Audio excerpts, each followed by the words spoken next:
নমস্কার বন্ধুরা, KDD kitchen and ব্লগে নতুন পুরনো সব বন্ধুদের ওয়েলকাম জানাই। আশা করি তোমরা সবাই খুব ভালো আছো এবং তোমাদেরই ভালোবাসায় আমিও খুব ভালো আছি। আজকে আমি তোমাদের সঙ্গে ডিনারের একটা রেসিপি শেয়ার করব। আশা করি তোমাদের ভালোই লাগবে, তাহলে দেখতে থাকো। এই যে আমি দেখো এখানে বিনস এইভাবে কেটে নিয়েছি, ফুলকপি, গাজর আর আলু। প্রথমে আমি গ্যাসটা জ্বালিয়ে দেবো।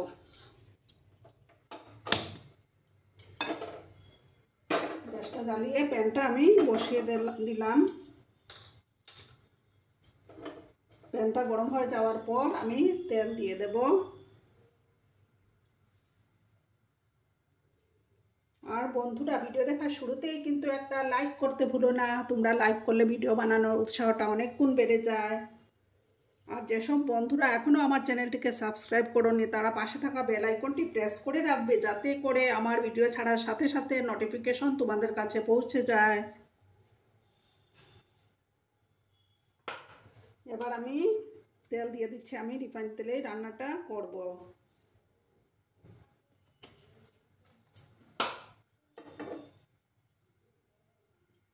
তেলটাকে এবার ভালো করে গরম করে নেব।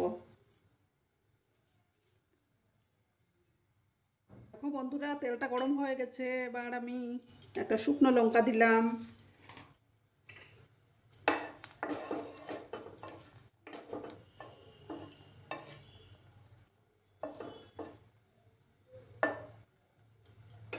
আর দেবো সামান্য কালো জিরে দেব।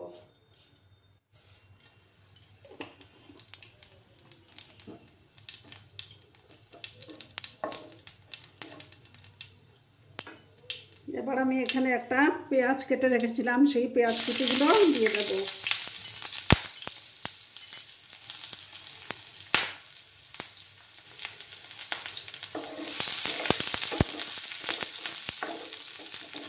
পেঁয়াজগুলোকে একটু লাল করে ভেজে নেব।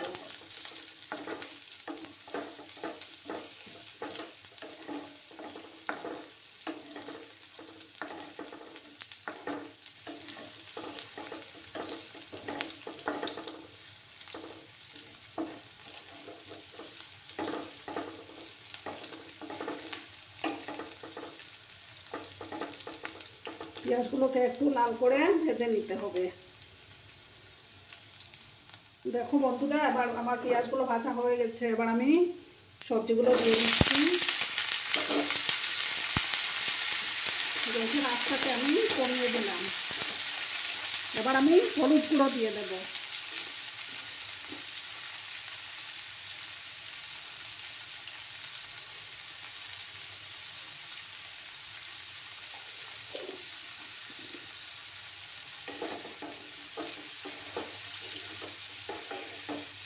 দিয়ে ভালো করে নাড়াচাড়া করে নেব।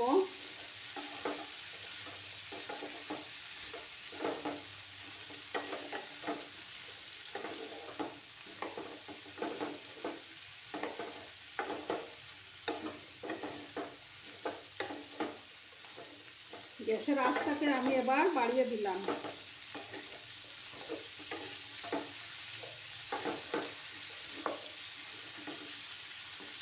আর দিয়ে দেবো 3টা চেরা কাঁচা লঙ্কা দিয়ে দিলাম।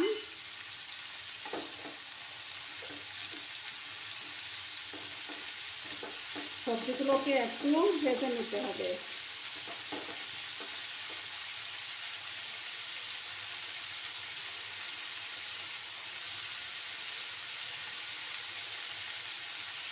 গ্যাসের আঁচটাকে কমিয়ে আমি এবার একটু ঢাকা চাপা দিয়ে রাখলাম। 2-3 মিনিটের জন্য একটু ঢাকা চাপা দিয়ে রাখবো। তারপর আমি নেক্সট প্রসেসে যাব। দেখো বন্ধুরা, এবার আমি ঢাকনাটা সরিয়ে দিলাম। এবার আমি মশলাগুলো দিয়ে দেবো একে একে।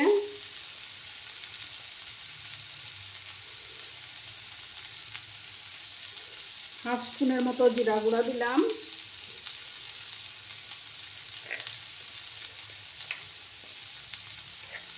আর ধনে গুঁড়ো দিলাম হাফ স্পুন।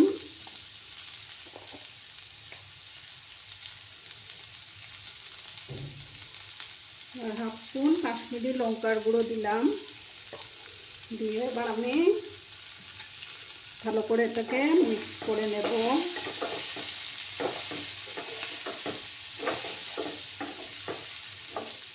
ভালো করে মশলাটাকে কষিয়ে নিতে হবে।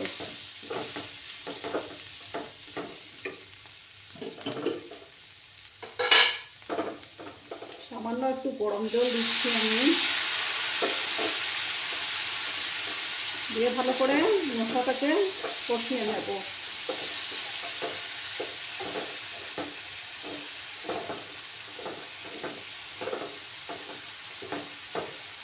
এবার আমি পরিমাণ মতো নুনটা দিয়ে দিচ্ছি।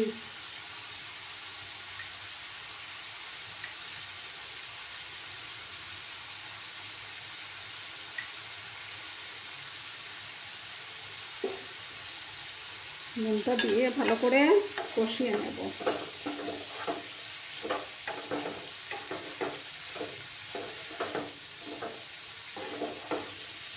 গ্যাসের ফ্লেমটাকে একটু হাই করে দিলাম।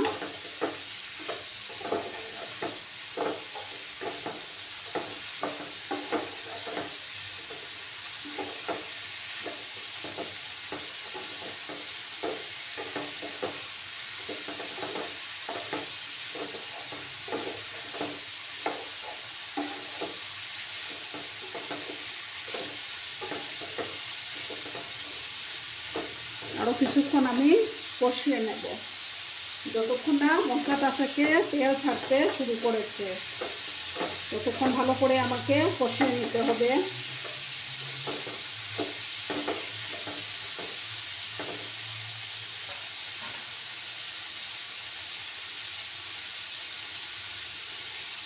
দেখো বন্ধুরা, আমার সবজিটার থেকে মশলাগুলো একদম কষে গেছে। এবার আমি মিডিল জায়গাটা একটু ফাঁকা করে নিলাম, সামান্য একটু তেল দেব।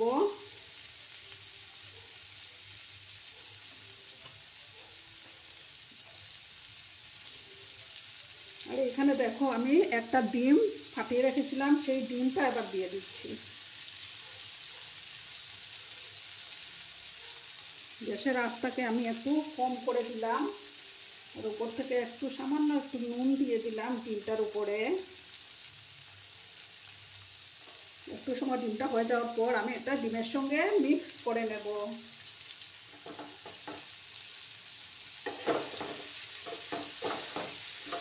সমস্ত সবজির সঙ্গে ডিমটাকে মিক্স করে নিলাম।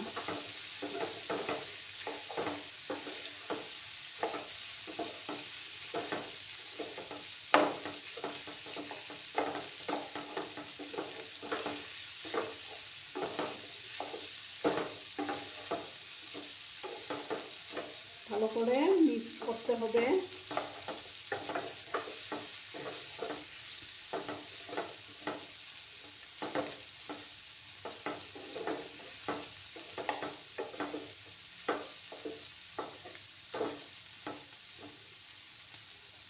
এবারে আমি এটার মধ্যে গরম জল দেব, যাতে সবজিগুলো ভালো করে সেদ্ধ হয়ে যায়।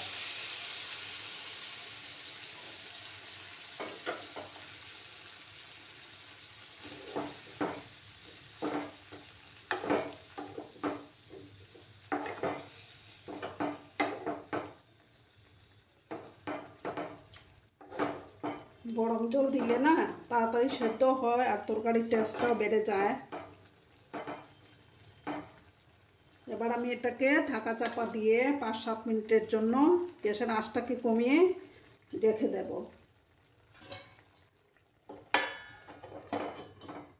ঢাকা দিয়ে রাখলাম, 5-7 মিনিটটাকে রান্না করে নিতে হবে। তারপর আমি ফিরে আসছি। দেখো বন্ধুরা, 5-7 মিনিট পরে আমি ফিরে আসলাম। এবার আমি ঢাকাটা সরিয়ে দিলাম।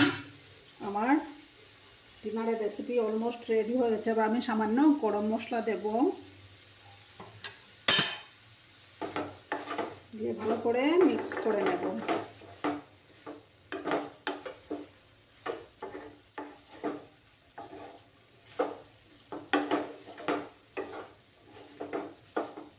ভালো করে মিক্স করে নিলাম। তারপর আমি ধনেপাতা কুচি দিয়ে দেব।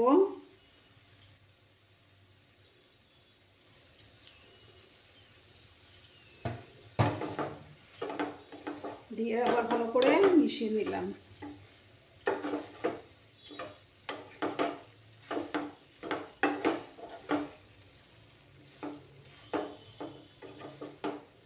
সবজিগুলো খুব সুন্দর করে সেদ্ধ হয়ে গেছে। এবার আমি গ্যাসটা বন্ধ করে দেব। গ্যাসটা বন্ধ করে সার্ভ করে তোমাদের সামনে চলে আসব। বন্ধুরা, আমি সার্ভ করে দিয়েছি। কেমন হয়েছে অবশ্যই কমেন্ট করে বলো, কিন্তু তোমাদের কমেন্টের আশায় আমি থাকি। তোমাদের এই সুন্দর সুন্দর কমেন্টগুলো পড়তে আমার কিন্তু দারুণ লাগে। আর এতক্ষণ ধরে আমার ভিডিওটার সাথেও পাশে থাকার জন্য তোমাদেরকে আবারও জানাই অনেক অনেক ভালোবাসা এবং অনেক অনেক ধন্যবাদ। আর ভিডিওটার কোনো অংশ যদি তোমাদের একটুকু ভালো লাগে তাহলে অবশ্যই একটু শেয়ার, সাবস্ক্রাইব এবং কমেন্ট করে আমার পাশেই থেকে যেও বন্ধুরা। আর এবার আমি বিদায় নিচ্ছি। ততক্ষণে তোমরা সবাই খুব ভালো থেকো, অসুস্থ থেকো। নমস্কার।